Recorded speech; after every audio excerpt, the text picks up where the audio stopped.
আসসালামু আলাইকুম। আশা করছি সকলেই ভালো আছেন। বাজার থেকে একটি ইলিশ মাছ নিয়ে আসছিলাম। ইলিশ মাছটি হলুদ মরিচ দিয়ে সুন্দর করে মাখিয়ে এখন ভেজে নিচ্ছি। খুব সুন্দর একটি ঘ্রাণ পাচ্ছি, বোঝা যাচ্ছে যে সুস্বাদু ইলিশ। ইলিশ মাছ ভাবছি আর ভাবছি, দেখুন ইলিশ মাছটা প্রাকৃতিক ভাবে আহরণ করা হয়।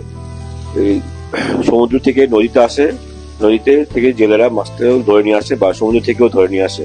দেখুন, এই মাছটা ধরতে কোনো কোনো টাকা পয়সা দিতে হয় না বা চাষাবাদ করতে হয় না। তারপরে মাছগুলোর এত দাম কেন? আমরা নিজের দেশে, আমাদের দেশে উৎপাদিত হয় মাছগুলো, কিন্তু আমরা খেতে পাই না। দেখা যায় মাছগুলোর দাম হয়ে যায় 1800 টাকা, 1600 টাকা কেজি।